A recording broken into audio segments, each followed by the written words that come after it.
Assalamualaikum, selamat pagi anak-anak. Berjumpa lagi dengan Bu Sherly. Hari ini kita belajar IPA ya. IPA itu menyenangkan. Kemarin minggu lalu kita belajar tentang perkembangbiakan generatif tumbuhan. Minggu ini kita lanjutkan dengan perkembangbiakan vegetatif tumbuhan ya. Nah, kalau tidak lupa, minggu lalu Ibu sudah jelaskan arti dari perkembangbiakan vegetatif, yaitu perkembangbiakan secara tidak kawin. Berarti tidak perlu adanya pertemuan sel sperma dan sel telur, tidak perlu induk jantan dan betina.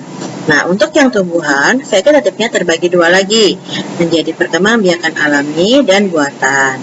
Alami maksudnya tidak perlu bantuan manusia, sedangkan yang buatan berarti perlu campur tangan manusia. Yang pertama kita belajar vegetatif alami dulu. Ada 9 cara ya anak-anak. Yang pertama adalah membelah diri. Membelah diri adalah terjadi pada tumbuhan bersel satu. Contohnya ganggang hijau. Nih, ganggang hijau akan membelah dari satu sel menjadi 2 sel, begitu seterusnya. Perkembangbiakan seperti ini disebut membelah diri. Yang kedua, perkembangbiakan dengan spora. Spora ini terjadi pada lumut dan tanaman paku. Nah, ini contoh spora yang ada pada suplir, pada pakis, dan yang ini pada suplir anak-anak. Nah, yang ketiga ada rizoma atau akar tinggal. Rizoma itu adalah akar atau batang yang tumbuh menjalar di dalam atau permukaan tanah. Cirinya ada ruas-ruasnya. Di antara ruas terdapat sisik. Sisik nanti akan tumbuh menjadi tunas yang baru. Contohnya ada jahe, kunyit, kencur, lengkuas. Yang keempat ada umbi batang. Disebut umbi karena dapat menyimpan cadangan makanan di bagian tumbuhan tersebut. Nah, untuk umbi batang, selain menyimpan cadangan makanan, di dalam umbi tadi akan terbentuk mata tunas. Nah, ini mata tunas ini kalau kita tanam akan menjadi tumbuhan baru. Contoh umbi batang ada ketang, ada ketela rambat atau ubi jalar. Yang kelima, umbi lapis. Umbi lapis ini adalah pelepah daun yang bentuknya berlapis-lapis, sebagai cadangan makanan juga ya. Nah, dari lapis-lapisan ini nanti tumbuh menjadi siung anak-anak. Nih, dari 1 menjadi 2. Ini contoh yang umbi lapis. Ada bawang merah, bawang putih, bawang bombay, bunga bakung, bunga tulip ya. Yang keenam, umbi akar. Nah, ini akarnya membesar untuk menyimpan cadangan makanan. Tunasnya merupakan bagian dari sisa batang. Jadi kalau kita mau nanam wortel, kita potong bagian sini anak-anak. Nih, kemudian kita tanam atasnya ini. Nanti dia akan tumbuh menjadi wortel yang baru. Ini ada wortel, ada lobak ya sebagai contohnya. Yang ketujuh ada geragi atau stolon. Stolon ini adalah batang yang menjalar di atas permukaan tanah, di atas ya. Contohnya adalah stroberi sama pegagan. Nih, kasih contoh.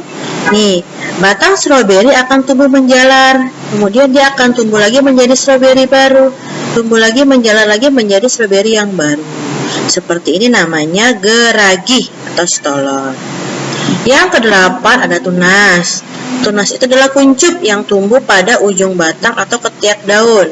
Tunas pada tanaman ini akan membentuk rumpun, jadi dia berkumpul anak-anak. Ini contoh tunas pisang, tunas bambu, dan tunas pada lidah buaya.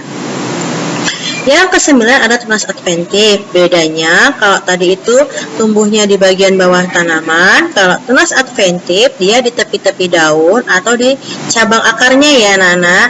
Nah, ini contoh cocor bebek, dia punya tunas adventif di tepi daun. Nah, ini kalau lepas nanti dia jadi tanaman cocor bebek yang baru. Cemara ini kalau kita potong pun dia akan menjadi cemara yang baru. Ini namanya tunas adventif. Kemudian pindah ke vegetatif buatan, berarti dia perlu bantuan manusia ya anak-anak. Biasanya tanaman yang vegetatif buatan ini dia bisa secara generatif, cuma manusia ingin cepat mendapatkan hasilnya. Jadi kita perkembangbiakan secara buatan. Yang pertama adalah stek batang. Nih, Ibu ambil contoh singkong. Batang singkong kita potong, kemudian kita tancapkan saja ke dalam tanah, nanti dia akan tumbuh. Yang kedua stek daun. Ini Ibu ambil contoh lidah mertua ya anak-anak. Potongan daunnya tinggal ditanam saja. Nanti masing-masing daun ini akan tumbuh akar dan bisa kita tanam menjadi lidah mertua yang baru. Yang ketiga mencangkok. Mencangkok ini dengan cara mencari batang, yang kemudian kita kupas sampai bersih. Setelah itu kupasan tadi kita tutup dengan tanah atau saput kelapa. Kemudian kita bungkus, kita lubangi, dan kita siram dengan teratur ya anak-anak, supaya nanti tumbuh akar. Setelah tumbuh akar di antara sela ini, kemudian kita potong, dan cabang ini akan kita tanam bisa menjadi pohon yang baru. Yang keempat, dengan cara menempel atau okulasi. Dengan cara mencari mata tunas batang yang kita inginkan, kemudian kita tempel ke batang lainnya. Kemudian mata tunas tadi akan tumbuh menjadi tanaman yang baru. Jadi satu pohon bisa punya dua cabang yang lain-lain anak-anak. Misalnya ini yang kamu punya kecut, nanti kamu tempel dengan mata tunas yang rasanya manis ya. Contohnya misalnya belimbing. Kemudian menyambung. Nah ini yang batang pertama kita potong, kita sambung dengan batang kedua, kemudian kita ikat. Ini contoh menyambung. Ya Nana, tinggal ikat saja, mudah sekali caranya. Yang keenam, dengan merunduk. Kita cari tanaman yang agak lentur ya Nana, yang bisa dirundukkan ke dalam tanah. Nah setelah kita rundukkan, kita timbun cabangnya, kita tunggu sampai tumbuh akar, kemudian kita potong. Nah nanti dia akan tumbuh menjadi tanaman yang baru. Contohnya ada melati, ada apel, dan ada alamanda. Yang terakhir, dengan cara kultur jaringan. Kultur jaringan ini dengan teknik modern ya anak-anak, dia menggunakan media khusus. Nah ini ada cawan-cawan petri berisi media agar-agar.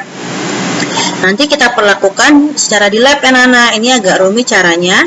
Nanti kita potong jaringannya, kemudian kita kembang biakkan sampai tumbuh tunas, dan kemudian dipindah ke tanah menjadi tumbuhan baru. Biasanya tanaman yang kultur jaringan ini tanaman yang nilainya mahal, seperti anggrek, aglonema, anak-anak.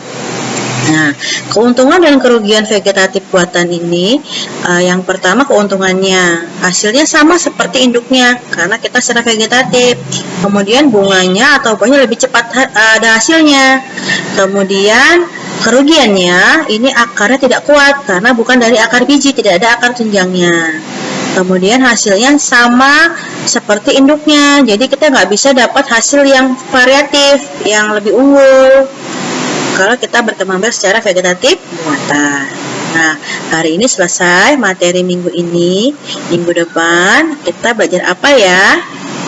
Kita akan belajar perkembangbiakan hewan. Nah, sekian, terima kasih anak-anak. Rangkuman dan tugas Ibu share di grup. Sampai jumpa minggu depan. Waalaikumsalam.